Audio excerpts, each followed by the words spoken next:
আল্লাহ দেখতে চাইলেন ওই ছেলের জন্য মায়া বেশি নাকি আল্লাহর জন্য বেশি। আল্লাহ ডেকে বললেন, ইব্রাহিম দেখি হৃদয়ে কার জন্য দরদার ভালোবাসাটা বেশি। যাও আমার সন্তুষ্টির জন্য ৮৬ বছর বয়সে পাওয়া কলিজার টুকরা দুধের বাচ্চা ইসমাইলকে জবাই করে আমার খুশি অর্জন করো। জবাই করো, স্যাক্রিফাইস করো, আমার জন্য উৎসর্গ করো। এবার আল্লাহ দেখলেন সৈয়দনা ইব্রাহিমের হৃদয়ের মধ্যে ইসমাইলের জন্য ভালোবাসা বেশি না কম? কত বেশি জানেন? সৈয়দনা ইসমাইল যখন দুনিয়াতে এসেছে তখন সৈয়দনা ইব্রাহিম আলাইহিস সালামের বয়স ছিল ৮৬। কত? আপনাকে বাগেরহাটে ৮৬ বছর বয়সে কারো বাচ্চা কাচ্চা হয়? হ্যাঁ আছে এরকম পালোয়ান? আছে কেউ? নাই। সৈয়দনা ইসমাইল যখন এসেছে দুনিয়ায় তখন সৈয়দনা ইব্রাহিমের বয়স কত ছিল? ৮৬। তার মানে ৮৬টা বছর আল্লাহর কাছে কাঁদছে আর দোয়া করছে, আল্লাহ একটা সন্তান দাও দাও দাও, দেয় নাই। ৮৬ বছর বয়সে যে সন্তানটা দিল ওই সন্তানের প্রতি মায়া, দরদ, মোহব্বত, ভালোবাসা বেশি না কম? আল্লাহ দেখতে চাইলেন ওই ছেলের জন্য মায়া বেশি নাকি আল্লাহর জন্য বেশি। আল্লাহ ডেকে বললেন, ইব্রাহিম দেখি হৃদয়ে কার জন্য দরদার ভালোবাসাটা বেশি। যাও আমার সন্তুষ্টির জন্য ৮৬ বছর বয়সে পাওয়া কলিজার টুকরা দুধের বাচ্চা ইসমাইলকে জবাই করে আমার খুশি অর্জন করো। জবাই করো, স্যাক্রিফাইস করো, আমার জন্য উৎসর্গ করো। এরপর ওনার ছেলের সাথে কি বললেন আছে না নাই? ফালাম্মা বালাগা মাআহু সা'য়া ক্বালা ইয়া বুনাইয়া ইন্নী আরা ফিল মানামি আন্নী আযবাহুক ফানজুর মাযা তারা। দুধের বাচ্চা ছোট্ট ইসমাইল ডেকে বলে, ও ইসমাইল আমি স্বপ্নে দেখেছি আমি তোমারে জবাই করছি, এখন কি করব? সুবহানাল্লাহ। আমার আব্বা যদি আমার কইতো, আপনার বাবা যদি বলতো, আব্বা তোরে তো দেখছি স্বপ্নে জবাই করি, আমরা কইতাম আব্বা আমার দেখেন না, আমার বড়টারে দেখছেন। কথা কন। আমরা বলতাম ছোটটারে দেখছেন, ওইটারে জবাই করেন, মাইজ্জাডারে করেন, বড়ডারে করেন, আইন আই হাইতান্ন। সুবহানাল্লাহ কইবেন না? কি বাবা, কি ছেলে! ইন্নী আরা ফিল মানামি আন্নী আযবাহুক ফানজুর মাযা তারা। ইসমাইল স্বপ্নে দেখেছি তোমারে জবাই করতেছি, কি করব কও? সৈয়দনা ইব্রাহিম এই প্রশ্ন করার পরে সৈয়দনা ইসমাইল বললেন, ক্বালা ইয়া আবাতি ফাআল মা তুমার। বাবা আপনি স্বপ্নে যা দেখেছেন ঠিক তাই করেন, যা দেখেছেন তাই করেন। আমগো পোলা গুলাও পোলা, ওনার পোলাও পোলা। সাতাজিদুনি ইনশাআল্লাহু মিনাস সাবিরিন। আব্বা আমি তো ডরাই না, আপনি ডরায়েন না। আমি ভয় পাই নাই, আমি ভয় আছে, আপনি ভয় পান কিনা? আল্লাহু আকবার। কি ছেলে দিয়েছিল আল্লাহ তারে! ইফআল মা তুমার সাতাজিদুনি ইনশাআল্লাহু মিনাস সাবিরিন। ও বাবা আপনি ভয় পায়েন না, ইনশাআল্লাহ আপনি আমারে ধৈর্যশীল দেখতে পাবেন, আপনি আমারে ধৈর্যশীল দেখতে পাবেন। তাহলে ছেলের সাথে কি কথা হয়েছে কোরআনে আছে না নাই? বলতে দেরি, ছুরি নিয়ে গলার মধ্যে ছুরি চালাতে 1 সেকেন্ডও দেরি করে নাই। সুবহানাল্লাহ পড়েন। তার মানে এই পরীক্ষায়ও আল্লাহ বললেন, ক্বাদ সাদ্দাকতা রুইয়া ইন্না কাযালিকা নাজজিল মুহসিনিন। ইব্রাহিম ছুরি আর চালায়ও না, ইসমাইলরে মারা আমার উদ্দেশ্য না, তোমার হৃদয়টা দেখা উদ্দেশ্য। এই ইসমাইল মরে গেলে তো সব ঘটনা উলট পালট লেগে যাবে, কারণ আখিরি জামানার পয়গম্বর বিশ্বনবী মুহাম্মদ রাসূলুল্লাহ সাল্লাল্লাহু আলাইহি ওয়াসাল্লাম এই ইসমাইলের বংশে পৃথিবীতে আগমন করবে। চিল্লায় কোন ঠিক কিনা? ইসমাইলকে বাঁচিয়ে রাখা আল্লাহর জন্য ওয়াজিব, আল্লাহ নিজের জন্য এটাকে আবশ্যক করেছেন। সুবহানাল্লাহ পড়েন।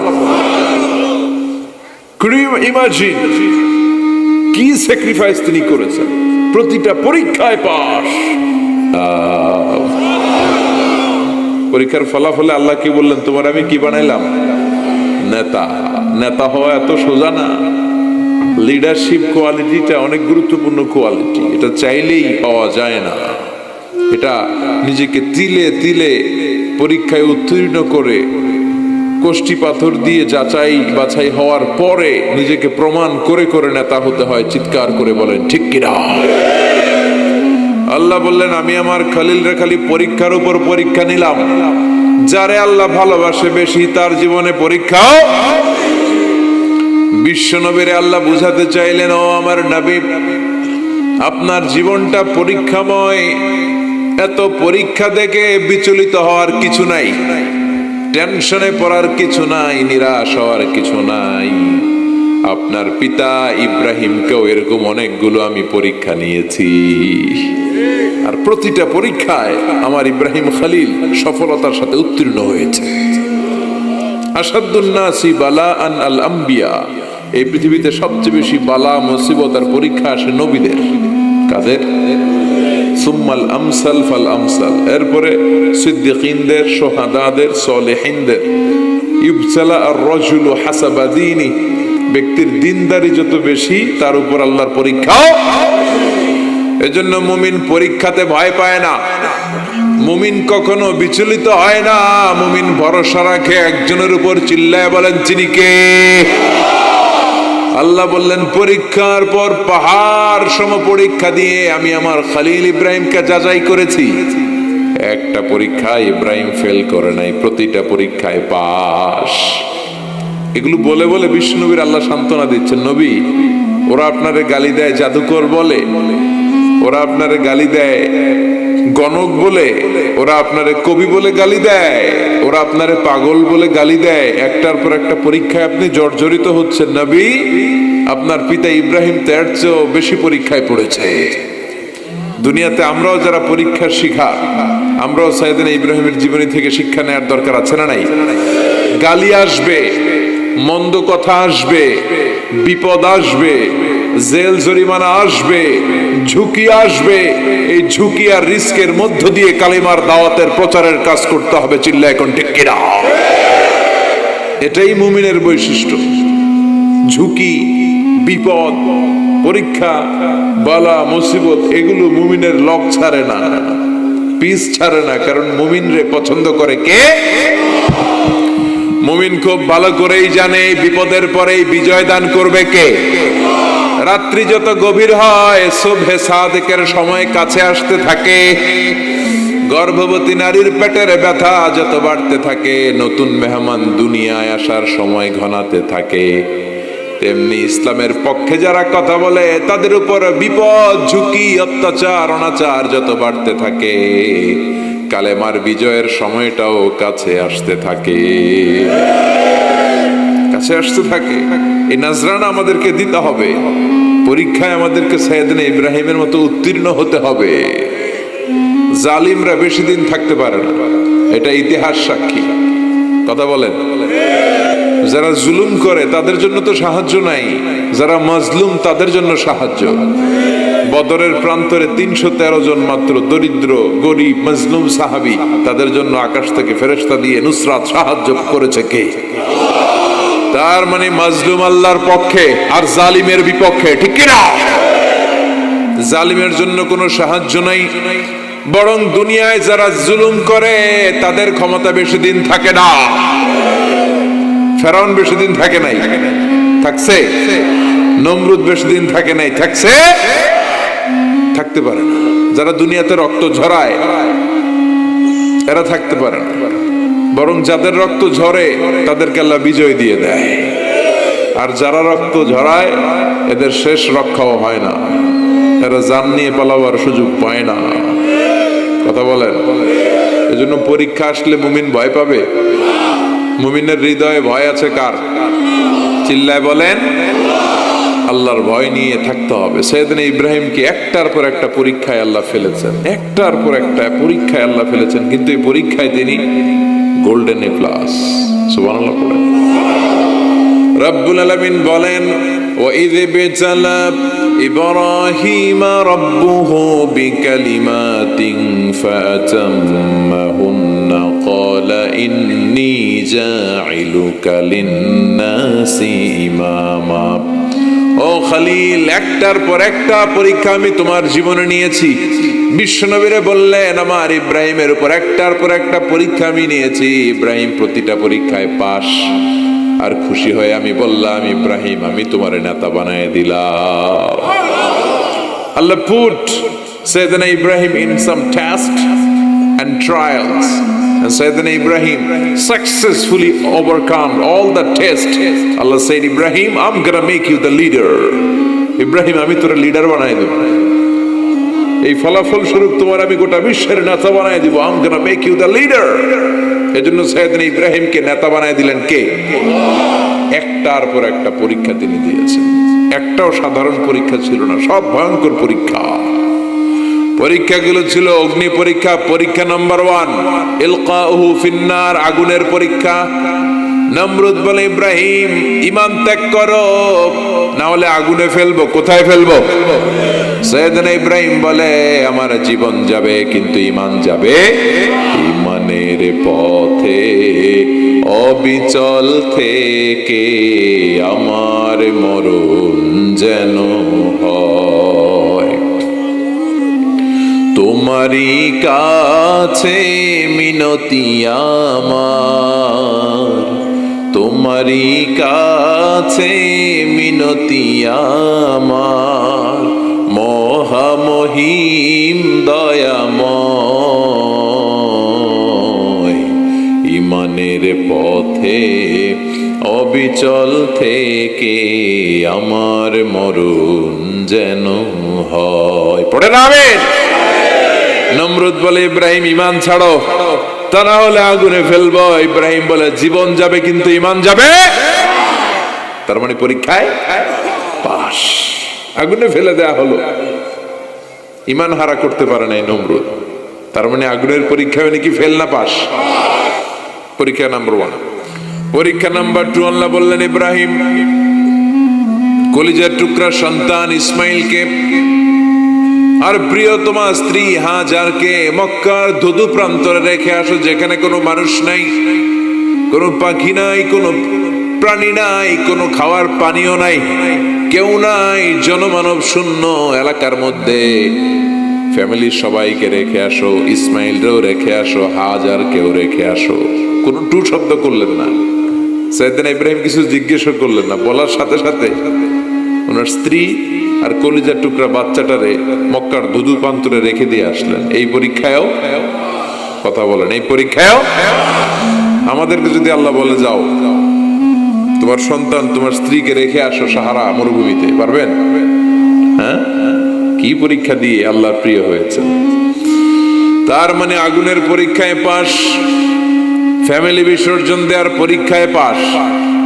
আবার আল্লাহ বললেন, ওয়াজআলনা ফি যুররিয়াতিহিন নুবুওয়াতা ওয়াল কিতাব, আমি খুশি হয়ে এই ইব্রাহিমের বংশের মধ্যে নবুয়ত দিয়েছি, আবার কিতাবও দিয়েছি। সুবহানাল্লাহ বলেন। তিনি নবুয়ত দিয়েছেন। পৃথিবীতে যত নবী আসছে সব সাইয়েদনা ইব্রাহিমের নাতিপুতি। সব কি বিশ্বাস হয় না?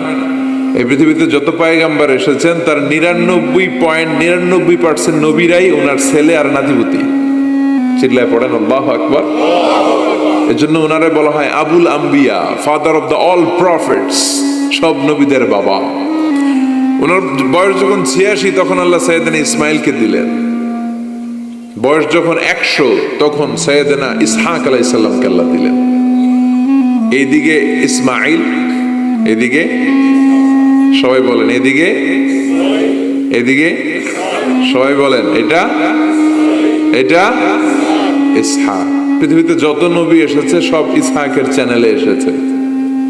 সাইয়েদনা ইসহাক আলাইহিস সালামের চ্যানেলে এসেছে। সাইয়েদনা ইসমাইলের চ্যানেলে নবী নাই, কোন নবী নাই, নবী ছাড়া চ্যানেল। আর এখানে যত হাজার হাজার লক্ষাধিক নবী এসেছে সব নবী ইসহাক আলাইহিস সালামের চ্যানেলে যারা এসেছে সব নবীরা অন্যান্যদেরকে বলে যাইতো, তার উম্মতকে বলে যেত যে সবশেষে একজন নবী আসবে, তিনি হবেন সর্বশ্রেষ্ঠ নবী, তিনি হবেন সর্বশ্রেষ্ঠ নবী। তো এদের এই চ্যানেলে এত নবী, এরা ভাবছে ওই সর্বশেষ নবীটাও এদিক দিয়েই আসবে। কিন্তু আল্লাহ হাজার হাজার লক্ষ নবী এই চ্যানেলে পাঠালেন, কিন্তু সর্বশেষ নবীটা এইখানে পাঠালেন না। সর্বশেষ চ্যানেলের নবীটা আল্লাহ এই চ্যানেলে পাঠায় দিলেন। সর্বশেষ নবীটা সাইয়েদনা ইসমাইলের চ্যানেলে এসেছে। এজন্য ওরা হচ্ছে বানি ইসরাইল আর আমরা হচ্ছে বানি ইসমাইল। সুবহানাল্লাহ পড়বেন না? উনার ধর্ম, উনার চেইন থেকে ইহুদিবাদ, খ্রিস্টবাদ, ইসলাম, এই তিন ধর্মের জন্য। ইহুদিবাদও আল্লাহর দেয়া ধর্ম, খ্রিস্টবাদও আল্লাহর দেয়া ধর্ম, কিন্তু আল্লাহর দেয়া শরীয়তের উপর ওরা অবশিষ্ট থাকে নাই, থেকেছে শুধু ইসলাম। ঠিক কিনা? এজন্য আমরা প্রত্যেক নামাজে পড়ি গায়রিল মাগদুবি আলাইহিম ওয়ালাদ-দাল্লিন। ও আল্লাহ, গায়রিল মাগদুব, যাদের উপর তোমার রাগ ক্রোধ, তাদের পথ আমরা চাই না, ওরা হলো ইহুদিরা। ওয়ালাদ-দাল্লিন, আর যারা ভ্রষ্ট তাদের পথও চাই না, এরা হলো নাসারারা। তিন ধর্মের গোড়া সাইয়েদনা ইব্রাহিমের সাথে লেগেছে। এজন্য এই তিন ধর্মকে একসাথে বলে কম্পারেটিভ রিলিজিয়ন, তুলনামূলক ধর্মতত্ত্বের ভাষায় অ্যাব্রাহামেটিক ফেইথ। কি বলে? অ্যাব্রাহামেটিক ফেইথ বলে। এজন্য ওনাকে বলা হয় আবুল আম্বিয়া। সব নবীরা এই চ্যানেলে এসেছে, তার মানে সব নবী সাইয়েদনা ইব্রাহিমের নাতিপুতি।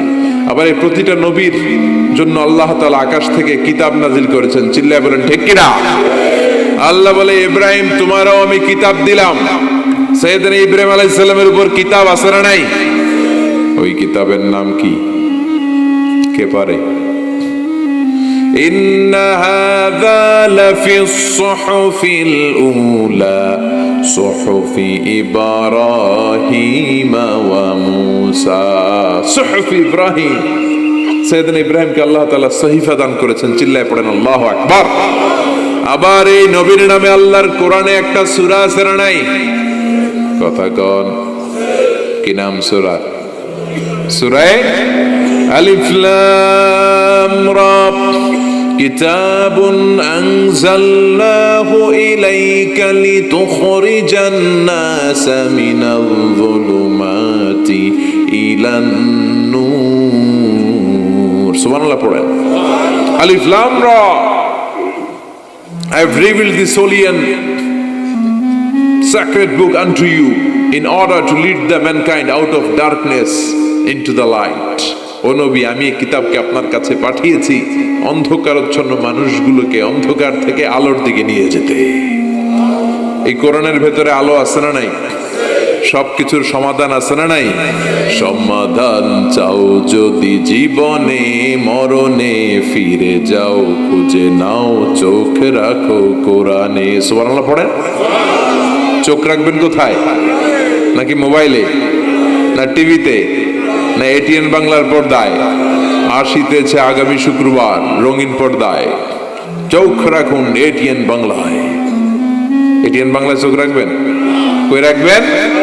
সমাধান চাও যদি জীবনে মরণে ফিরে যাও, খুঁজে নাও চোখ রাখো কোরআনে। ঠিক কিনা? If you want the solution this dunya and akhira, go back, have a look to the holy Quran. সুবহানাল্লাহ পড়েন। কি নবী আল্লাহ বানালেন, ওই নবীর নামে আল্লাহ একটা সূরা দিলেন।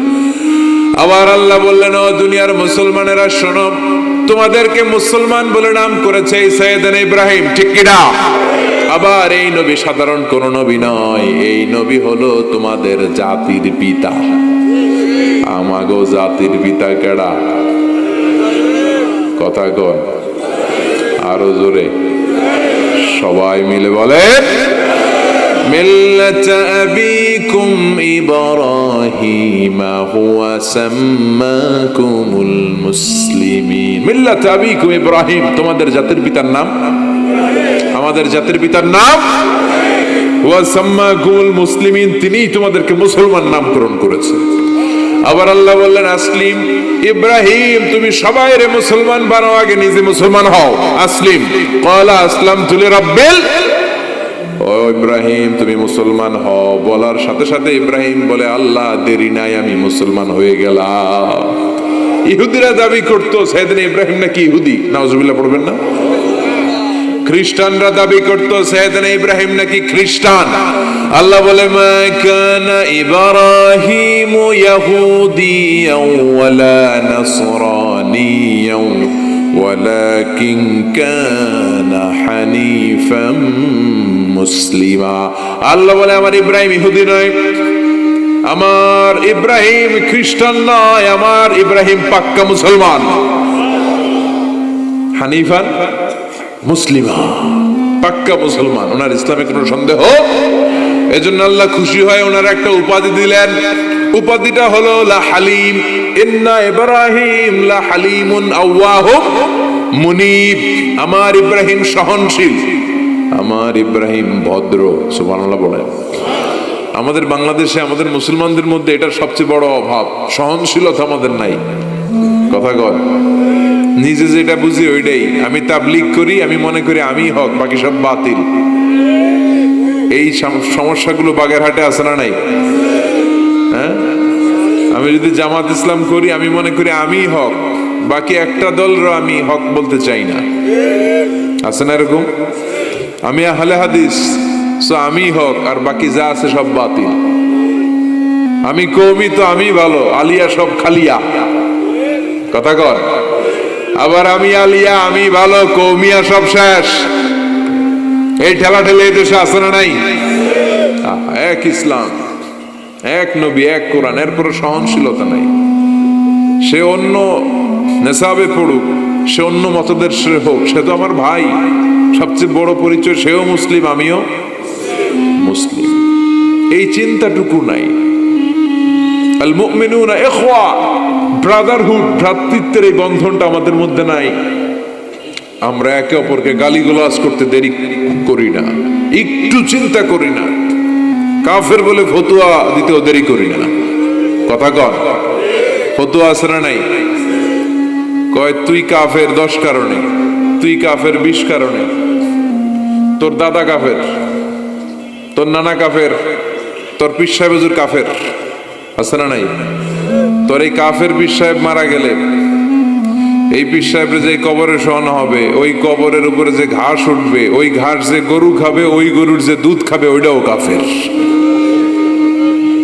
আছে না নাই? খালি ফতুয়াবাজি। আল্লাহ বললেন আমার ইব্রাহিম ফতুয়াবাজি করে নাই।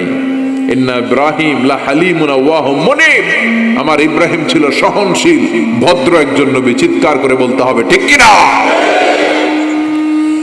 আবার আল্লাহ বললেন আমার ইব্রাহিমকে আমি খলিল উপাধি দিয়েছি। ইত্তাখাযাল্লাহু ইব্রাহিমা খলিলা। আল্লাহ বললেন গোটা বিশ্বের মধ্য থেকে কাউরে আমি খলিল বলে গ্রহণ করি নাই, একমাত্র ইব্রাহিমকে ছাড়া। ইব্রাহিম আলাইহিস সালামকে ছাড়া কাউরে আল্লাহ খলিল বানাইছে? খলিল মানে বন্ধু। খলিল মানে, সবাই বলেন খলিল মানে। সাইয়েদনা ইব্রাহিমকে বানাইছেন খলিল, আর বিশ্বনবীকে বানাইছেন হাবিব। বিশ্বনবীর কি বানাইছে? সাইয়েদনা ইব্রাহিম খলিল। बाप बेटा একজন খলিল, একজন হাবিব। बाप का बेटा सिपाही का घोड़ा, कुछ ना हो तो थोड़ा थोड़ा। ঠিক কি না? বাপ ভালো তার বেটা ভালো, তাই মা ভালো তার ঝি।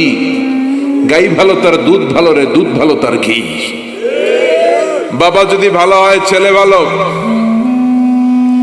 মা যদি ভালো হয় মেয়ে ভালো, গাই যদি ভালো হয় দুধ ভালো, দুধ ভালো তো ঘি ভালো। কথা বলেন। যেমন বাপ তেমন বেটা। বাবা হলেন খলিল, ছেলে হলো হাবিব। খলিল মানেও বন্ধু, হাবিব মানেও বন্ধু। খলিল মানে এমন বন্ধু যেই বন্ধু আল্লাহরে খুশি করার জন্য কাজ করে। কথা বুঝতে হবে। খলিল মানে এমন বন্ধু যেই বন্ধু আল্লাহরে খুশি করার জন্য কাজ করে। আর হাবিব মানে এমন বন্ধু যেই বন্ধুরে খুশি করার জন্য আল্লাহ নিজেই কাজ করে।